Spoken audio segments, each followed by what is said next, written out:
5절까지만 보겠습니다. 다 함께 5절까지 읽습니다.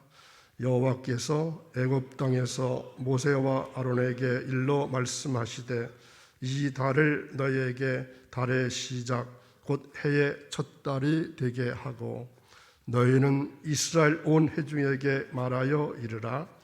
이달 열흘에 너희 각자가 어린 양을 잡을지니 각 가족대로 그 식구를 위하여 어린 양을 취하되 그 어린 양에 대하여 식구가 너무 적으면 그 집의 이웃과 함께 사람 수를 따라서 하나를 잡고 각 사람이 먹을 수 있는 분량에 따라서 너의 어린 양을 계산할 것이며 너의 어린 양은 흠없고 1년 된 수컷으로 하되 양이나 염소 중에서 취하고. 아멘.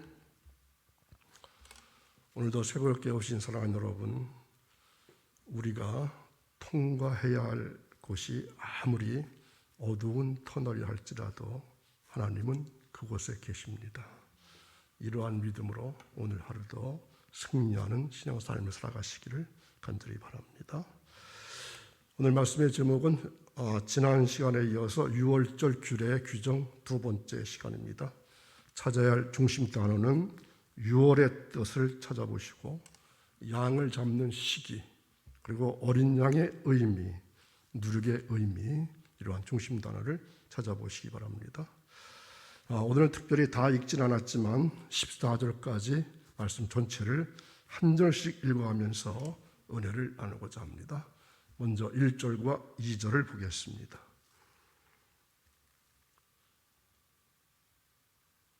1절, 2절. 여호와께서 애굽 땅에서 모세와 아론에게 일러 말씀하시되 이 달을 너희에게 달의 시작 곧 해의 첫 달이 되게 하고. 이스라엘 백성들은 애굽에서 이제 해방시키고 또 애굽 땅에서 나오게 만들 텐데 그 날을 해의 첫 달이 되게 하라고 말씀하십니다. 애굽에서 종살이 한 상태에서 해방되고 속박에서 벗어난 그때를 기념해서 그 달을 새해 첫 달이 되게 하라고 말씀하고 있습니다. 새해가 되면은 새로운 마음을 가지게 되고 또 새로운 결심을 하게 되고 새 출발을 하려고 하는 의지가 우리에게 있습니다. 잘못 살고 묵은 습관 가진 것 다 벗어버리고 이제 새 출발하라 하는 마음을 가지게 되는 것이 새해입니다. 그와 같이 애굽에서 해방되어 가지고 하나님의 백성으로 살 텐데 이제 종살이하며 살았던 옛 습관이나 죄의 습관들을 다 벗어버리라, 이렇게 말씀하고 있습니다. 새해 1월을 맞이하는 것처럼 새로운 달력을 만들어서 사용하라고도 지시하십니다. 예수님 믿고 구원받은 다음에 그때부터는 새 출발하라는 것입니다. 믿기 전의 습관대로 세상 풍습대로 재주면서 대충 살려고 하지 말고 새 결심으로 새 출발하라. 우리는 날마다 예수 그리스도 안에서 결심하고 다짐하면서 새 출발하는 마음을 가질 필요가 있습니다. 죄의 사람, 본능으로 살던 사람, 또 육신적인 사람, 믿기 전에 풍습 다 벗어버리고 이제는 새롭게 되라, 이렇게 말씀하십니다. 자, 3절 보겠습니다. 너희는 이스라엘 온 회중에게 말하여 이르라. 이 달 열흘에 너희 각자가 어린 양을 취할지니 각 가족대로 그 식구를 위하여 어린 양을 취하되. 자, 이 달 열흘에 뭐 하라고 말씀합니까? 양을 미리 골라 놓으라는 겁니다. 6절을 보면은 양을 잡는 것은 열 나흘에 양을 잡고 양의 피를 바르고 그 다음날 출발하는 것입니다. 그런데 미리 양을 치라는 것입니다. 당일날 서두르지 말고 준비하지 못하는 사람이 없이 미리미리 준비하라는 것입니다. 하나님도 우리를 위해서 예수님을 창세전에 준비하시고 예수님을 통해서 우리 죄를 사하시고 구원하시기로 예정하셨습니다. 너의 각자가 어린 양을 취할지니 각 사람이 어린 양을 준비하고 잡고 양고기를 먹고 피를 집에 발라야 하는 것입니다. 각 사람이 다 이와 같이 해야 합니다. 어린 양은 예수님을 상징하는 것인데 예수님을 믿을 때 각자가 개인적으로 믿어야 할 것을 교훈하고 있습니다. 믿음은 그래서 개인적인 것입니다. 내가 예수님을 영접하고 내 마음에 예수님을 모셔드리고 나의 구주로 예수님을 믿어야 합니다. 부모가 또는 남편이나 아내가 대표로 믿는 것이 아닙니다. 믿음은 개인적입니다. 각 사람이 예수님을 영접해야 합니다. 부모님이 아무리 열심히 믿어도 자녀가 믿지 않으면 자녀는 구원받을 수 없습니다. 아내가 아무리 열심히 믿어도 남편이 믿지 않으면 남편이 아내 따라서 천국 갈 수 있는 것이 아닙니다. 자기 믿음으로 자기가 천국 가는 것입니다. 그래서 각자가 양을 준비해야 합니다. 자기 믿음 자기가 준비하면서 자신이 예수님을 만나서 믿어야 합니다. 자, 4절 보겠습니다. 그 어린 양에 대하여 식구가 너무 적으면 그 집의 이웃과 함께 사람 수를 따라서 하나를 잡고 각 사람이 먹을 수 있는 분량에 따라서 너의 어린 양을 계산할 것이며, 양을 취할 때 어떻게 하라고 말씀합니까? 식구 수에 맞춰서 양을 잡으라는 겁니다. 혼자 사는 사람이 양 한 마리 잡으면 다 먹을 수 없습니다. 이웃과 연합해서 양을 계산하는 것입니다. 양고기가 남지 않도록 잘 준비하라고도 말씀하십니다. 그렇게 하는 이유가 무엇일까요? 남겨두면 안 되기 때문입니다. 10절에 보면은 아침까지 남겨두지 말고 남은 것은 불사르라 이렇게 말씀합니다. 양이 예수님을 상징하는 것이고 은혜로운 것이고 좋은 것이면 며칠간 두고두고 먹으면 좋을 것으로 생각이 들 수도 있지만 남기지 말고 남은 것이 있으면 불사르라고 말씀합니다. 이것은 예수님의 신성을 보호하기 위해서입니다. 신성이라는 것은 하나님의 성품, 하나님 되심, 신성을 보존하는 의미가 있습니다. 음식을 남겨두면 음식을 천하게 여길 수도 있고 또 쉬거나 상하면 어떻게 합니까? 버릴 수밖에 없습니다. 그렇다고 짐승이나 이방인이 먹어서도 안 됩니다. 이 43절에부터 보면은 이방 사람들이 이 유월절 양을 먹지 못한다고 했습니다. 양을 먹는 사람들은 구별된 사람들만 먹게 됩니다. 계산을 잘해서 식구수에 맞게, 식구수가 적으면 이웃과 연합하라 이렇게 말씀하십니다. 자, 5절 보겠습니다. 너의 어린 양은 허먹고 1년 된 수컷을 하되 양이나 염소 중에서 취하고, 어린 양은 어떤 것이 하는 것입니까? 허먹고 1년 된 수컷을 하되 양이나 염소 중에서 취해야 합니다. 자, 흠이 없다는 것은 어떤 의미일까요? 병들지 아니하고 눈 멀지 아니하고 또 짐승에게 찢기지 않은 온전한 것을 말합니다. 이것은 장차 우리를 위해서 십자가에 달려 죽으실 예수님께서 흠없고 죄 없는 분으로 오셔서 우리 죄를 대속하실 것을 가르쳐주고 있는 것입니다. 성경은 예수님이 흠없는 분이심을 강조하고 있습니다. 자, 히브리서 4장 15절 말씀 보겠습니다. 히브리서 4장 15절, 우리에게 있는 대제사장은 우리의 연약함을 동정하지 못하실 리가 아니요 모든 일에 우리와 똑같이 시험을 받으신 이로되 죄는 없으시니라. 아멘. 죄는 없으시니라. 성령으로 잉태되어 동정역에서 나셨기 때문에 원죄 없이 태어나셨습니다. 그뿐 아니라 이 땅에 사시면서 죄를 짓지 않으셨습니다. 생각이나 말이나 행동에 흠없고 죄 없이 사셨습니다. 이것이 왜 중요하냐면, 만약 예수님께서 죄가 있다면 우리를 구속하실 구속자의 자격이 없기 때문에 그렇습니다. 자기 죄 때문에 자기가 벌을 받아야 하는데 남을 대속할 수 없습니다. 죄 없이 오셔야 구속의 사명을 감당할 수 있으십니다. 그런데 어린 양은 어떤 어린 양이 된다고 말씀하시죠? 1년 된 수컷이라고 했습니다. 예수님이 어린 양으로 오셔서 젊을 때 십자가에 죽어주실 것을 상징한다고 할 수 있습니다. 자, 이어지는 6절을 보겠습니다. 이달 열 나흘 날까지 간직하였다가 해질 때에 이스라엘 회중이 그 양을 잡고 열 나흘 날까지 준비했다가 이스라엘 백성들이 양을 잡으라고 말씀하십니다. 7절 그 피를 양을 먹을 집 좌우 문설주와 임방에 바르고, 자, 피를 문설주의 임방에 바릅니다. 문설주는 문의 기둥이고 임방은 문 기둥을 좌우로 가르지는 나무입니다. 문틀에도 전부 피를 발라야 합니다. 피를 바르는 것이 중요합니다. 10번째 재앙을 내릴 때 죽음의 천사가 집집마다 방문해서 장자를 죽이는데 문틀에 피가 발라진 집에는 천사가 들어가지 않고 넘어갑니다.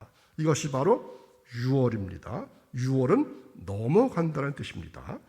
유대인들이 유월절에 식사하는 것을 보면은 유월절에 무엇이 넘어갔는지를 알 수 있습니다. 유월절 식사 전에 먼저 누룩을 치웁니다. 누룩을 치웁니다. 이스라엘 개념에 있어서 누룩은 죄를 상징합니다. 따라서 유월절은 죄가 사라지는 날입니다. 어린 양 피로 우리에게서 죄가 사라졌고 죄는 우리를 넘어갔습니다. 그리고 이 맛지라고 하는 무교병을 먹습니다. 무교병은 누룩 없는 빵입니다. 유월절은 우리로 하여금 죄를 넘어가게 했을 뿐만 아니라 하나님의 순결한 생명에도 참여하게 했습니다. 그리고 정강이 뼈를 먹습니다. 왜 그럴까요? 정강이 뼈를 먹는 이유는 애굽에서 이스라엘 백성들이 정강이 뼈가 나오도록 고생했기 때문입니다.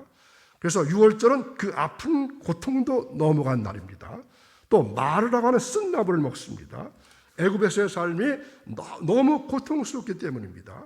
그러나 어린 양의 죽음으로 이제 그 고통스러운 생도 넘어갔습니다. 그리고 또 하나 먹는 게 있는데 이 마르라고 하는 너무 써서 이 하로셋이라고 하는 양념에 찍어 먹습니다. 이 하로셋은 사과 같은 과일로 만든 진흙 색깔의 주스입니다. 왜 진흙 색깔의 주스를 먹을까요? 애굽에서 진흙을 이겨서 벽돌을 만들었기 때문에 벽돌 색깔인 그 색깔을 찍어 먹는 것입니다. 그러나 유월절은 이것도 지나갔습니다. 어린 양의 피가 있기 때문에 다시는 고통의 벽돌을 만들 일도 없습니다. 이것들만 먹는 것이 아니라 삶은 달걀도 먹습니다. 죽었다가 살아났기 때문입니다. 그리고 포도주를 4잔 마십니다. 애굽에서 하나님이 건져내고 구속하고 구하시며 인도했기 때문입니다. 건져내고 구속하고 구하시며 인도했기 때문입니다. 마지막에는 할례라고 하는 찬양으로 마칩니다. 할례는 시편을 말합니다. 얼마나 힘들고 어려웠으면 상징되는 것들을 먹고 취하면서 그날을 보낼까요? 13절에 피가 펴지게 된다고 말씀합니다. 다른 것을 보지 않습니다. 큰 집이냐 작은 집이냐 왕이 사냐 백성이 사냐 보지 않고 피가 있느냐 없느냐 이것만 보는 것입니다.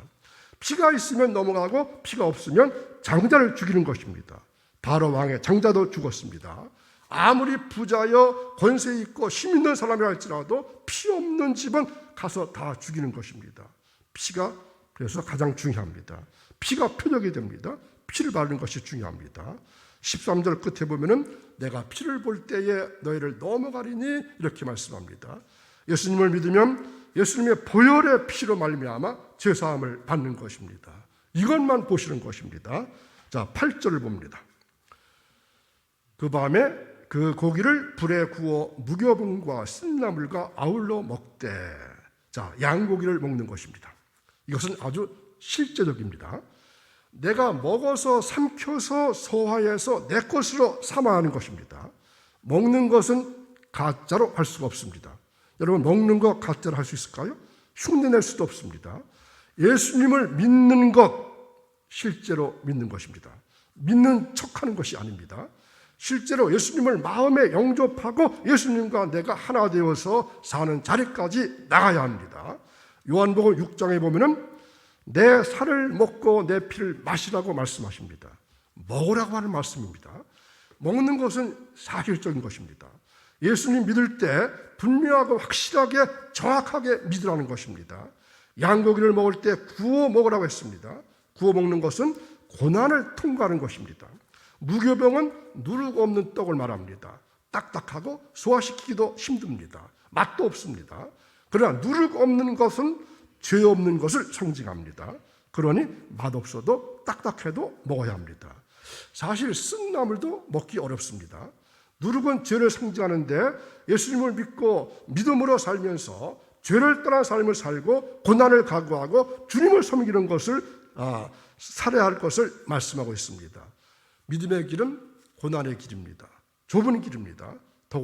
그러나 이 길이 생명의 길입니다.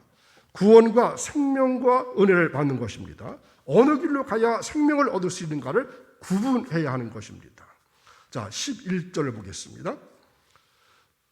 너희는 그것을 이렇게 먹을지니 허리에 띠를 띠고 발에 신을 신고 손에 지팡이를 잡고 급히 먹으라. 이것이 여호와의 유월절이니라. 허리에 띠를 띠고 발에 신을 신고 손에 지팡이를 잡고 급히 먹으라. 보통 음식 먹을 때 이렇게 먹는 사람은 없습니다. 하나님의 명령이 떨어지면 즉시 애굽을 떠나서 출발해야 하기 때문에 이렇게 먹어야 하는 것입니다. 머뭇거리거나 주저하거나 망설이지 말고 명령하시면 즉시 애굽에서 나가라, 이러한 의미입니다. 준비하면서 양고기를 먹으라고 말씀하십니다. 12절, 내가 그 밤에 애굽 땅에 두루다니며 사람이나 짐승을 막론하고 애굽 땅에 있는 모든 처없는 것을 다 치고 애굽의 모든 신을 내가 심판하리라. 나는 여호와로라. 하나님께서 이제 10번째 재앙을 예고하십니다. 사람이나 짐승을 막론하고 모든 처음 나는 것을 다 죽이는 재앙입니다. 장자를 죽이는 것은 대를 끊는 것입니다. 나무의 원줄기를 자르는 것과 같습니다. 하나님을 거역하고 불순종하는 바로의 세력과 애굽의 모든 백성들을 심판하신다고 하는 것입니다. 자, 13절 보겠습니다. 내가 애굽 땅을 칠 때에 그 피가 너희가 사는 집에 있어서 너희를 위하여 표적이 될지라. 내가 피를 볼 때에 너희를 넘어가리니 재앙이 너희에게 내려 멸하지 아니하리라. 아멘. 애굽 사람에게 심판과 재앙을 내리고 유월절을 지킨 이스라엘 백성은 구원하신다고 말씀하십니다. 구원과 심판이 동시에 이루어집니다. 구원과 심판이 동시에 이루어지는 사건이 출애굽 사건입니다. 자, 14절 마지막 절 보겠습니다. 너희는 이 날을 기념하여 여호와의 절기를 삼아 영원한 규례로 대대로 지킬지니라. 아멘.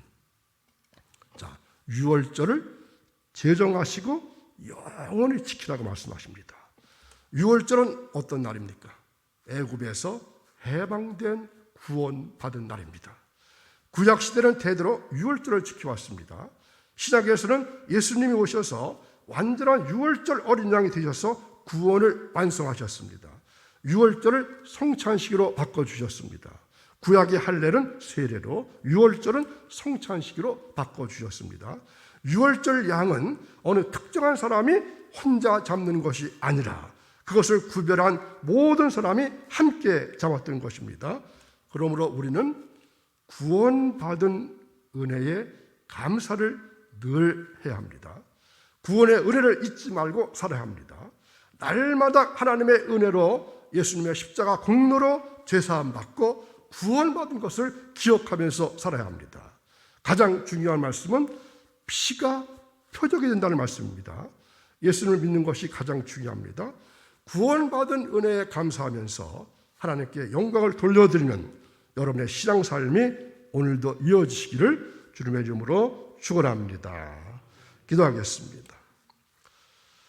우리와 언제나 동행하시며 우리를 지켜주시는 하나님 아버지, 오늘도 암탉이 그 날개 아래 병아리를 모음과 같이 저희들을 주님의 품에 품어주시고 안식과 평안과 은총을 누리게 하시니 감사합니다. 오늘도 한없이 나약했고 허물이 많은 저희들을 불러주셔서 주님의 말씀으로 새 희망을 주심에 감사를 드립니다. 뿐만 아니라 앞으로 닥쳐올 온갖 고난과 슬픔, 걱정과 근심도 이길 수 있게 하시고 영원한 소망으로 다시 태어나게 하심을 찬양드립니다. 오늘도 저희들은 예수 그리스도 안에서 결심하고 다짐하여 새 출발하는 마음을 가지고 살아갈 수 있도록 믿음과 용기와 담대함을 더하여 주옵소서. 세상을 이기고 사탄과 타협하지 아니하고 하나님과는 더욱더 가까워져가는 복된 삶을 오늘도 살기를 간절히 원하며 예수님의 이름으로 기도하옵나이다. 아멘.